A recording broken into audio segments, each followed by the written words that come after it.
Hey everybody, welcome back to the channel. Thank you so much for once again joining me for tea time. Today we have a little bit of misty morning, and that is it. So good guys. I hope you're joining me with your cup of tea, maybe a cup of coffee. Today we're going to be talking about space. I know it's kind of odd. This channel is all about photo, tech, and video, but today is more of like a tech day. But tech encompasses space these days, and I've been doing a lot of coverage about SpaceX and Starlink because now we're using a Starlink setup here at the studio so that we can give you these videos quicker and easier than it was before when we were using that horrible AT&T connection. So if you guys don't know, I installed Starlink about 5 months ago or so, and we went from AT&T. That gave us about 20 meg down and 1.5 meg up, whereas Starlink is giving us like 200 meg down and approximately 15 to 20 meg up. So very fast in comparison to what we have, probably about 10 times faster. So I'm very happy and excited about it. And I've been doing a lot of Starlink coverage since I installed it, and a lot of you guys have liked it. Well, today we're going to be talking about space and the idea of counter space race going on and global supremacy when it comes to counter space. Just recently, Elon Musk was asked, that is the CEO of SpaceX and Starlink, he was asked about what is going on with his satellites and Russia saying that they can knock them out. Well, before I get into that, I want to say that if you haven't downloaded any of my ebooks as of yet, go check them out. Go over to JCristina.com/books. Once again, JCristina.com/books. Let me just say real quick, some of you guys are watching and you have not a clue what Starlink is. Starlink, like I said, is an internet service provider. They are an ISP that Elon Musk came out with, and it has to do with satellites in comparison to any type of landline stuff. It uses some landline, but what we're doing is we're using an antenna at the top of our studio to receive signals back and forth. And it does it through LEO satellites instead of GEO satellites, meaning low Earth orbiting satellites in comparison to the GEO satellites are much higher in space and additional latency. So they're low latency, so they're very close to like fiber. Not as good, but close. And if you're in a rural area that doesn't get fiber, this is a very good system. Anyways, there was a question put out to Elon, and he ended up responding to it. And the question was, can Russia knock out all of your satellites? And what he said was, no. In quote, he said Russia or China or anyone cannot take down all 2,000 satellites. It's just absolutely impossible. So I thought that was kind of interesting. Now we know that as space becomes increasingly important for terrestrial activities, we also know that the tools and weapons that are available to, let's say, disrupt or damage satellites are becoming prolific throughout the entire world. A lot of countries are looking for means to knock out satellite communications. And this is problematic. And I want to get into a little article, but before I do, I want to say that Elon ended up sending into the Ukraine a bunch of Generation 1 Starlink antennas, okay, systems. And when he did, Russia knew about it and said, you know what, okay, we're going to go ahead and knock that service offline. And that's what Russia did. He took down all of the Starlink satellites, let's say, going over Ukraine. He jammed them. So Elon, the way he is, he's a genius, right? He's like, all right, we'll just go ahead and rewrite the program and Russia can never do it again. Literally within a day, they uploaded all of the new programming to the satellites, and now they can't jam Starlink any longer. That is what ends up happening. That is what's going on today. There is more war going on in cyberspace than there is physical war going on. And sometimes that cyber war is worse than the physical war that you actually can see. Because the cyber war can do some really horrible things, and you don't really know about it until it's too late. It's not like massing troops or something. One of the things that Russia did was they launched an anti-satellite test, not at Elon's satellites, but at their own satellite. It was with an anti-ballistic missile. an interceptor missile. They called it a PL-19. And what it was to do was launch from Russia into space and blow up one of their old satellites. It's called a DAAST, or Direct Ascent Anti-Satellite Device, okay? And they launched it into space, and they successfully blew up one of their own satellites. Now, that was great, but in so doing, there was so much space debris that was cast throughout that the astronauts on the International Space Center were fearing that they might end up getting taken out by all of this debris. So when you do this, it causes a chain reaction because this debris stays in orbit for a long period of time until finally falling back down to Earth and burning up. Well, it's going to be up there for a bit, and if it collides into the International Space Center, well, you're going to end up with astronauts that are no longer with us. It's a problem. So what Elon Musk said is, sorry, Russia is not going to be able to take out Starlink because we have 2,000 satellites up there right now, and for them to do it, they would have to launch 2,000 of these anti-ballistic interceptor missiles and cause the amount of debris they would be taking out their own stuff. It just is impossible. And if they were to attempt it, we would be able to, we being Elon, to launch more satellites faster than they can knock them out of the air. That's it.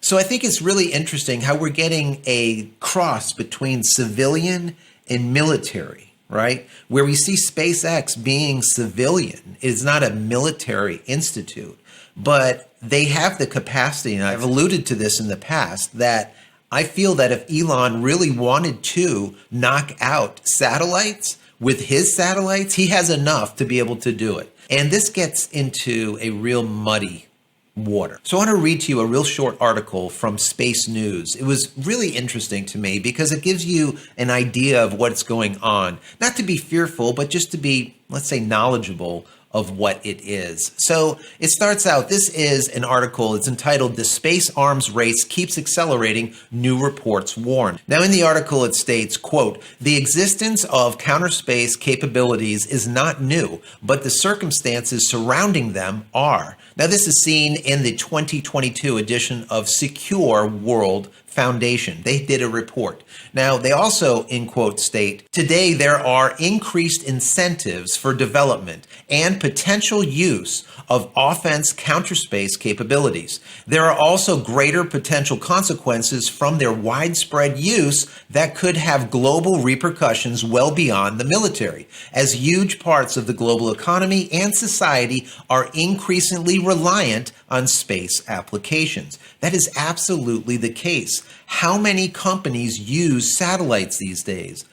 A lot. Most of the large corporations. It doesn't matter what it is. It could be geolocated satellites or LEO-located, low Earth orbiting, or the geolocated for GPS and whatnot. That means your phone. How do you get from point A to point B today? You look at your iPhone or your Android phone, and you put in the map where you want to go, and it takes you there. Why? Because there's GPS satellites, or those geocentric satellites that are orbiting the Earth. If it wasn't for them, you wouldn't be able to do that, right? So there is a lot of applications out there today that rely on these satellites. Now, this article continues. Brian Whedon, the director of the program planning at the Security World Foundation and one of the editors of the report, said that the broad theme this year is proliferation. This is important. Previously, only a handful of nations had space weapons. Quote, "We just keep adding more countries every year," he said. Based on open source information, this year's report details the counterspace capabilities of the United States, Russia, China, India, Australia, France, Iran, Japan, North Korea, South Korea, and the United Kingdom.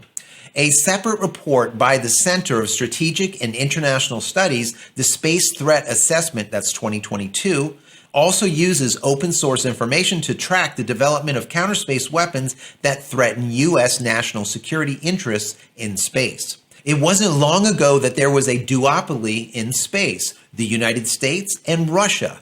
Well, that's no longer the case, according to Susan Gordon. She is the Director of National Intelligence. Now, China was once an afterthought in the space race, she added. This past year, China launched the most satellites of any nation, quote, demonstrated its intent to project hard and soft power through the growth in on-orbit military support capabilities, and grabbed our attention and imagination with its counter-space demonstrations ranging from hypersonic missile launches to co-orbital rendezvous with other satellites. Russia, the earliest innovator in space, quote, re-grabbed our attention with its direct ascent anti-satellite test that created a threatening debris field as well as apparent GPS jamming in the Ukraine that showed how counterspace is being integrated into combining operations, said Gordon.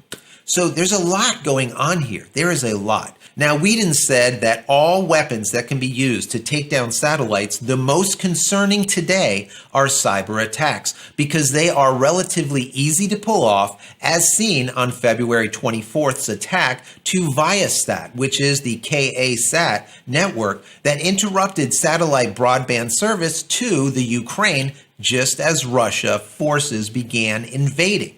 So, we saw that a cyber attack was used to knock off the entire KSAT, the network, their satellite, their broadband service. That's why Elon came to the rescue with his Starlink service. Now, Todd Harris, a senior fellow at CISS, finalizes this article by saying, the threat assessment report noted that such cyber attacks, quote, are not physically destructive. Nobody's life is at risk, so they are viewed as a type of attack that anybody can do with impunity.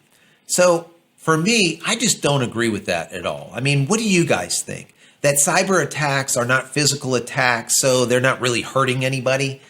I think that's kind of ludicrous, okay? So let's say you were Russia and you were launching a guided missile into a hard target, like let's say an ammunition bunker, or maybe an oil refinery, or whatnot.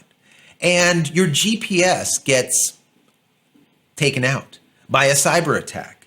Now, maybe that missile, instead of hitting that hard target, which is acceptable, let's say, that oil refinery, goes off track and hits a school or a hospital. So I think that cyber attacks, while yes, they are not physically hitting or affecting someone, inadvertently they are. They can have mass repercussions. So let's say if you take out an electric grid, how long can people go without heat or go without any electric at all for potable water or whatnot? So like I said, even though cyber attacks are not physical, their effect end up being physical. Like I said, taking down a geosatellite, or let's say taking out an oil pipeline. We've seen that before. There is massive effects and repercussions. So to me, I do believe the proliferation of counterspace measures it's happening on a global scale at this point, and having the ability to take out satellites physically as well as through cyber attacks. I think that we're at the bottom of the mountain. There is a long, long road climbing up this hill to see what ends up happening. I want to know your thoughts on it. Is it kind of scary? I think it is, but a lot of people don't know about it because they don't see it. They don't see a cyber attack. They just see the effect of the cyber attack after the fact. They don't see a test like what Russia did, blowing up their own satellite and effectively doing it and casting debris throughout orbit and putting the International Space Center into harm's way, as well as a lot of other satellites that might meet some of this debris and might get knocked out of orbit also. So there's a lot. There's always ramifications for what you do. And like what Elon Musk was saying is Russia or China or anyone, they cannot knock out all of these satellites. The ramifications would be too dire, and they just simply won't do it. Now, can they do it through cyber attacks? They can. And that's most likely what would end up happening. So I think today we're really in this age of having to secure everything, right? Securing our phones, securing our data, securing everything, right? A lot of people now are using VPNs, virtual private networks, to secure their data, and they feel safe when they're really not, but that's for another video. There's a lot of things that people are now becoming aware of that they weren't aware of in the past. So we'll see what ends up happening with all this, but I want to know your thoughts on this. What do you think? What do you think? Anyways, guys, I hope you enjoyed this. It was a little bit off topic, let's say, photo, video, and tech, but it's a little bit spacey and tech at the same time. And I thought that I would like to cover it so that you would be informed if you didn't know about this as of yet. So once again, what do you think about it? If you enjoy this content, even a little bit, please throw it a thumbs up. That would be very helpful. And don't forget to subscribe to the channel. There's over 700 videos to watch here. There's a ton of videos. And if you are subscribed, click this little bell icon over here. So when I go live or when a new video comes out, you will be notified of it immediately. And finally, head over to my website, JCristina.com, where you can find all the photography tools that I've invented for you and me over the years, and hopefully there's something there that you might like, and if there is, please pick it up and support me and my family. That's it, guys. I'm out of here for yet another vlog. Many blessings to you and your family. Stay safe, stay healthy, and we'll see you in the next one. Love you all.